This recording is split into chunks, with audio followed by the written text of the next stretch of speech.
Have you ever tried this one? Whew, okay.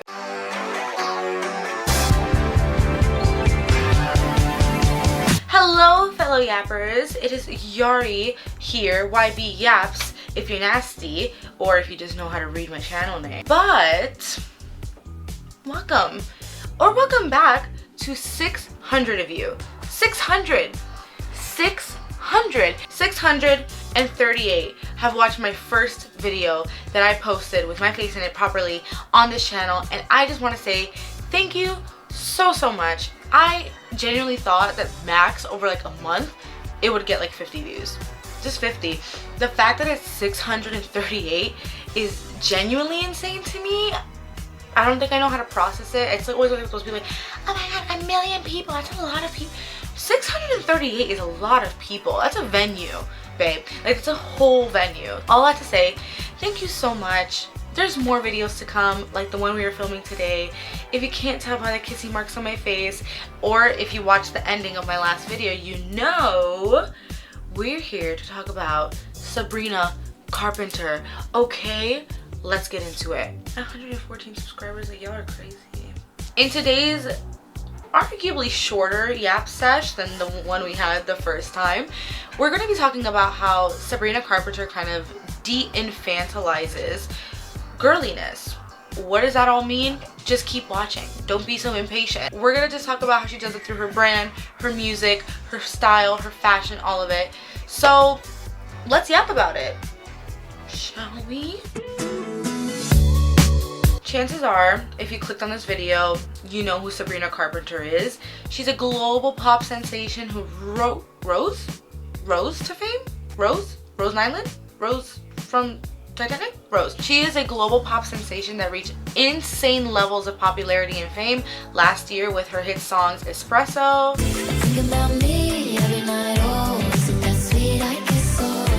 and Please Please Please.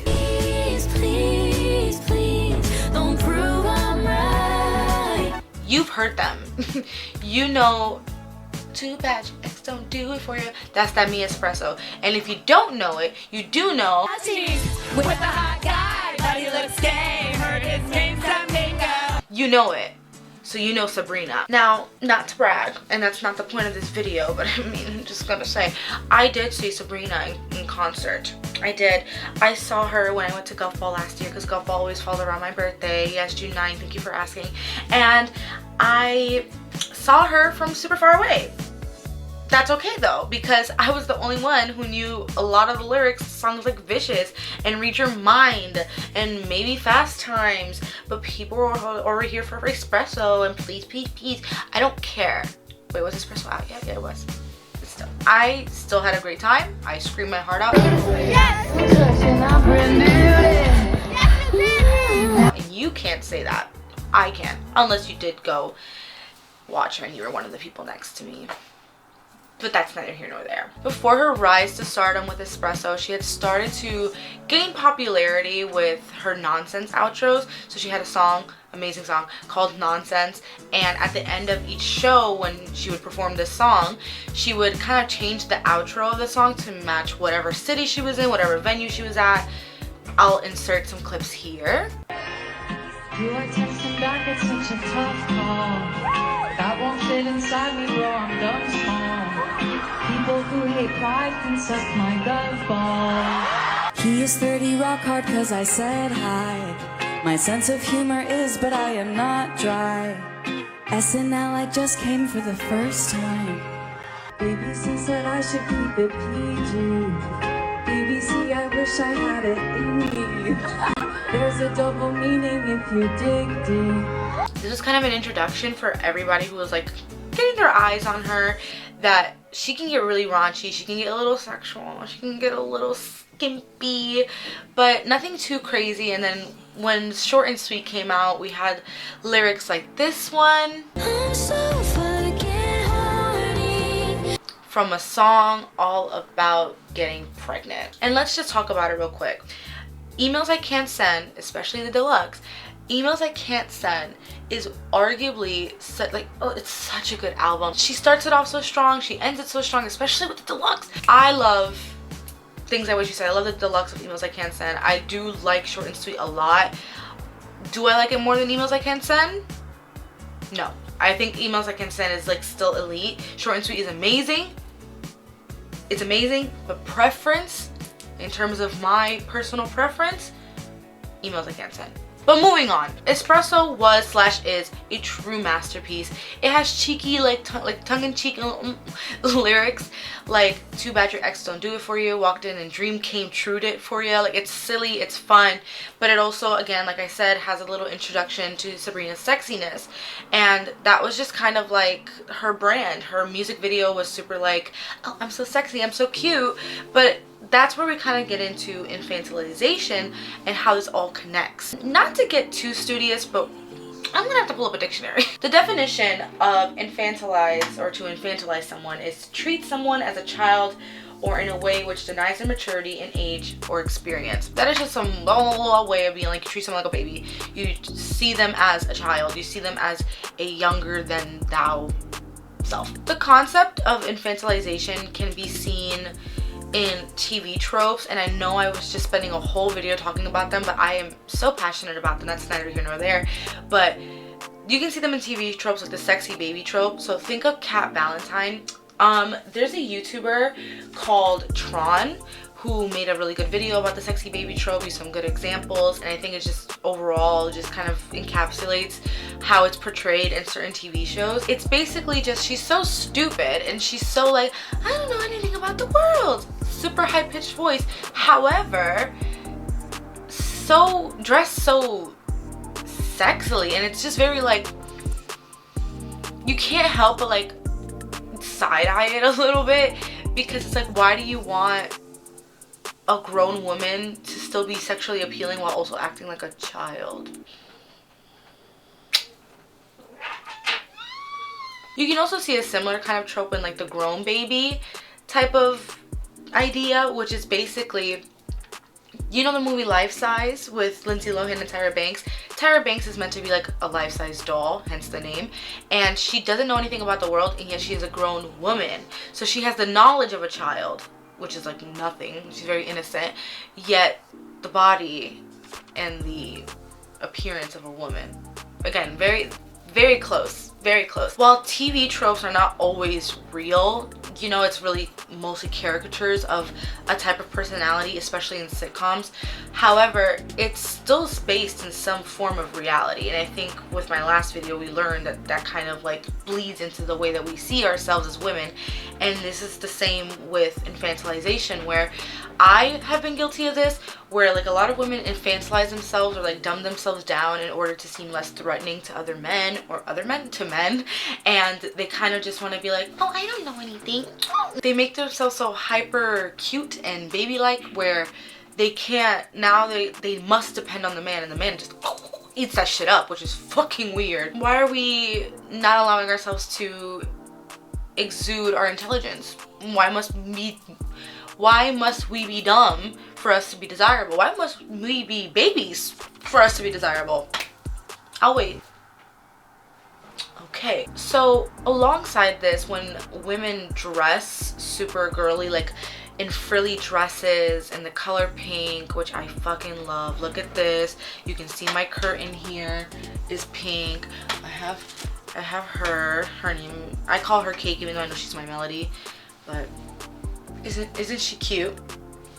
She's adorable. She's gonna stay down here. You don't see her, but she's there. That is seen as so inherently childish that when a woman leans into femininity, it is automatically just infantilized, where that's kind of where I see the difference with Sabrina. Sabrina challenges this idea because she presents herself as such a sex figure. I almost said object, but I don't think she's like, oh, I'm a sex object. No, she's very much like, I am a woman who likes to have sex. She pushes that mentality and that image forward while still wearing cute bedazzled boots and having a cute little bodysuit with a heart cut out of it. Like, it is so clear that she is in tune with her femininity while still accepting her sexual side.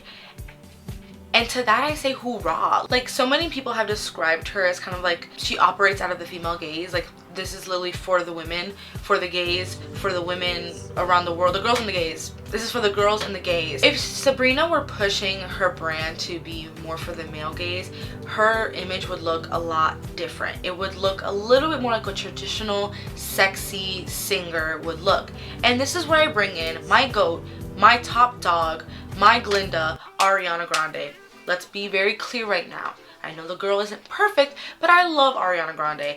I am Ariana Grande. Me, my full name, Yariana. Last name, Grande. I don't play about Miss Ariana. I love her. I can critique her because a true stan can see the fault in the stannee, the stanished, the stand. The true stan can look at their the stanid. Yes, I'm making that up right now. They can be like, yeah, you're not perfect, but I'm gonna stand you anyway because I'm gonna stick beside them. When Ariana Grande was moving away from her Yours Truly era, which is kind of stemmed from her Cat Valentine era, because already she had to break out of the sexy baby trope, but a part of her wanted to stay sexy. So when she started to break out, she went into My Everything with songs like Love Me Harder and the terrible, atrocious song Hands on Me. Then in Dangerous Woman, she was like very full-fledged, like, I'm here for sex, like, I'm here, I have the latex bunny ears, something about you makes me feel like a dangerous woman, like all these things. And it was just very like in your face, this is what sex is. It's black, it's nothing feminine at all. Yes, I'm wearing a dress, but it's leather, so it's sexy. I think that is kind of where it gets a little lost, because why can't she have worn cute dresses in the color pink and still have been sexy? The hyper focus of Dangerous Woman was definitely, look how sexy I can be, look how far away removed I can be from this hyper feminine Yours Truly Ariana Grande, and now look at me in lace, look at me in latex, look at me in all of these outfits. And then even in like her music video for Everyday, it was literally just people having sex. It was just people having sex. She was just like, you know what I mean? She was just having a good time. When you see things like that, it's very easy to assume to be sexy, I have to look a certain way. I can't be myself. I've been called childish. I've been called like, oh, you know what I mean? I've had a hard time tapping into my own sexuality. Not in terms of like who I love and things like that, but just more of like my own inner sexiness and feeling that. It's always like a weird thing, because it's like I love to dress and like super femininely, but yet that in turn makes me feel like I can't be sexy without having to change my entire wardrobe. And it's just a little harmful, because like, what about the girls like me? You know what I mean? Why do I have to dress in all black? Why do I have to dress in colors and like patterns and textures that I don't like? Why do I have to do that to be sexy? And that's why we have Sabrina. Sabrina went through a dramatic change just like Ariana Grande, but it was actually kind of in a different direction. Sabrina was just dressing before her post Disney days. She was just dressing like, oh, I'm a pop star, I'm in 21, but like she literally like went super girly, and then she still goes in these like glittery little outfits with her cute boots, because they're cute.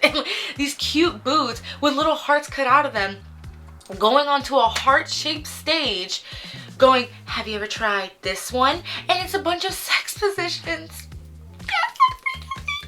It is just so rich to me, because she is fully embracing this femininity and something that would originally like just be infantilized, and made it seem like, oh, you're just so cute, especially because she sings a little higher.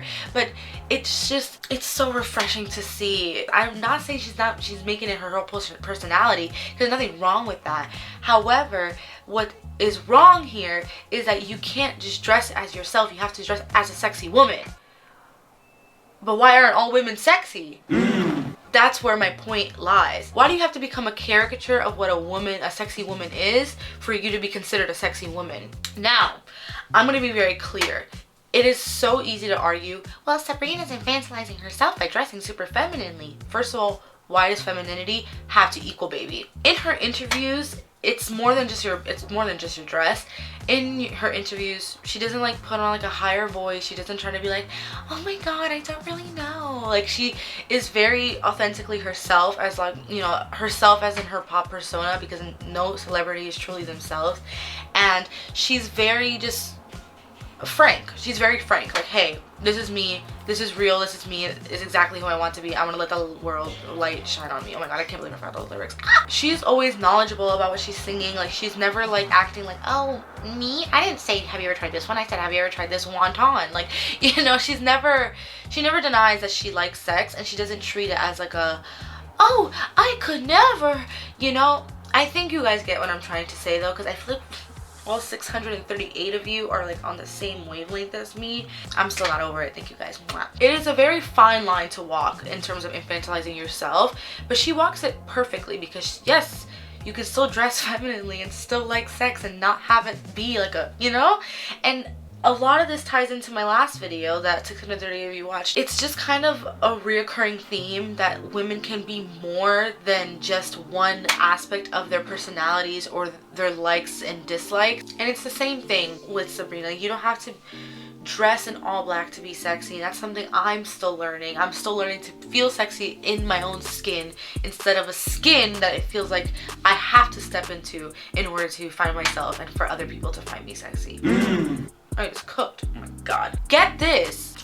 Women are multifaceted creatures. I know. Thank you. Thank you. Thank you. All seriousness, femininity and sexuality can like coexist. Like, they don't have to be one of the, it doesn't have to be one or the other. I shouldn't have to choose between, because the thing is, like, yes, all the black and the lacy stuff, it's cute too, don't get me wrong, but it doesn't always work for everybody. Embracing femininity does not mean forfeiting agency over our bodies, agency on how sexy we feel. Women are sexy, men are sexy. Women are sexy, men can be sexy, anyone can be sexy if they want to. Trans women, trans men, non-binary people, literally anyone can be sexy if they want to. It does not matter how they dress. It doesn't matter. It does not matter, because at the end of the day, we are all multifaceted human beings. And I'm going to make a video one day on TikTok constantly trying to fit bitches in boxes, and not even just women. I'm not talking about women, I say bitches. I'm just saying bitches, period. We're all bitches. Like, why are we always trying, oh, I'm a coffee girl, oh, I'm a tea girl, oh, I'm a green matcha latte girl, or I'm a brown sugar girl. What are with the micro trends on who we are? If you want to know who I am so damn bad, just ask me, bro. Like, why do we need all these little mini names for everything? That I don't need that. But that is what I came here to talk to you guys about today. Sabrina's brand and Sabrina Carpenter's whole image, her discography, it's just kind of unapologetically female. It's very, I'm a woman, I'm a girl, I love sex, I love being with my friends, I get sad, I get upset, and that is just it. It's not meant to be this revolutionary thing per se, because women have loved sex, they sang about sex for years. However, it's a little different in the way she does it, and I just wanted to bring light to that because I love Sabrina Carpenter. I am proud to say that when she was going through her whole cancellation with Olivia Rodrigo, I was just very proud to say that I did not follow the hate train. I didn't like Skin because I was like, girl, you're directing your energy at the wrong person. But if someone were to bring up Skin now, I would be like, she was talking to the haters, not Olivia. That's pretty much all I have for you guys today. I said it was going to be a shorter yap sesh. I wasn't lying. It's still a yap session itself. It was still pretty girthy, pause. But I hope you guys enjoyed. I hope this encouraged you to listen to some Sabrina songs. I will tell you my top 3 favorites off of Short and Sweet / Deluxe, because I'm going to include the Deluxe in it. Right now, in no particular order, Busy Woman, 15 Minutes, and Sharpest Tool. Thank you so much for watching, my lovely yappers, my fellow yappers. I had a good time. I had fun. It was short and sweet. Unintentional, but I did it. And I am looking forward to filming the next video for you guys. I'm excited for you guys to see this one. Peep the nails. Let's do hand number 1. Hand number 1. Same person who did it last time did it this time. We got little angels on here for Valentine's Day, and I got them done like 2 days before Valentine's Day, thank you so much for watching. Please stay tuned for my next video. If you really want to see me that bad again, you can just rewatch the last one, and you can watch my documentary that I uploaded. It has garnered a little bit of attention thanks to the people who are watching my other video. It's a little different than what I have here right now because it's not me talking. It's more of like a documentary that I did for school that I kind of, you know, developed a little bit more professionally with some people from my college. So enjoy that if you'd like, and I will see you next time. I feel like I should end this with a Sabrina quote. I'll just sing to you. When